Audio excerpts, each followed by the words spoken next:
একটি ইমেইল আর তাতেই যেন কেঁপে উঠেছে পুরো মার্কিন প্রশাসন। ইলন মাস্কের নেতৃত্বে সরকারি কর্মীদের কাছে পাঠানো ইমেইল নিয়ে সৃষ্টি হয়েছে চাঞ্চল্যের। সেখানে স্পষ্ট নির্দেশনা দেওয়া হয়েছে গত সপ্তাহে কর্মীরা কি কাজ করেছেন তার বিস্তারিত তালিকা দিতে হবে। এর জবাব দেওয়ার জন্য নির্দিষ্ট সময়ও বেঁধে দেওয়া হয়। এরপর সোশ্যাল মিডিয়ায় এক পোস্টে মাস্ক জানান, যদি কেউ উত্তর না দেন তাহলে সেটা পদত্যাগ হিসেবে গণ্য করা হবে। এই নির্দেশে কর্মীদের মধ্যে সৃষ্টি হয়েছে চরম উদ্বেগ ও বিভ্রান্তির।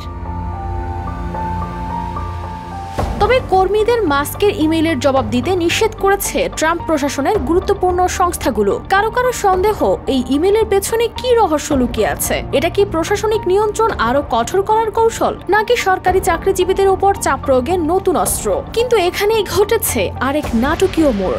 FBI, পররাষ্ট্র দপ্তর, পেন্টাগন সহ একাধিক সংস্থা কর্মীদের সতর্ক করে বলেছে এই ইমেইলের জবাব না দেওয়াই ভালো। অন্যদিকে কিছু সংস্থা বলছে আগে গাইডলাইনের জন্য অপেক্ষা করতে হবে। আবার কেউ কেউ কর্মীদের ইমেইলের জবাব দিতে উৎসাহিতও করছে।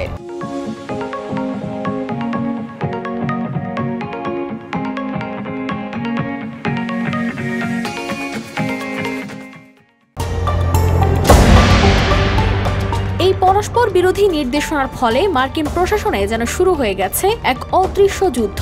আর এতে প্রায় 30 লাখ সরকারি চাকরিজীবীরা পড়েছেন দ্বিধাদ্বন্দ্বে। চাকরি বাঁচাতে ইমেইলের জবাব দিবেন নাকি দিবেন না। কিন্তু ইলন মাস্কও এত সহজে পিছু হটছেন না। তিনি সোশ্যাল মিডিয়ায় পোস্টে জানিয়ে দিয়েছেন, সরকারি ব্যয়ের লাগাম টানতে গেলে কঠোর হওয়া ছাড়া উপায় নেই। তার যুক্তি, সরকারি কর্মীদের কি কাজ হচ্ছে সেটা যাচাই করা অত্যন্ত জরুরি।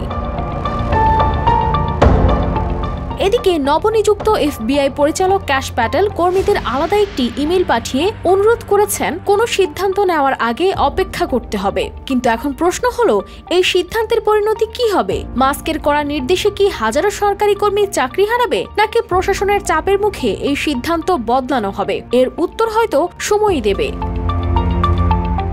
কানিজ ফাতেমা শিমু, RTV।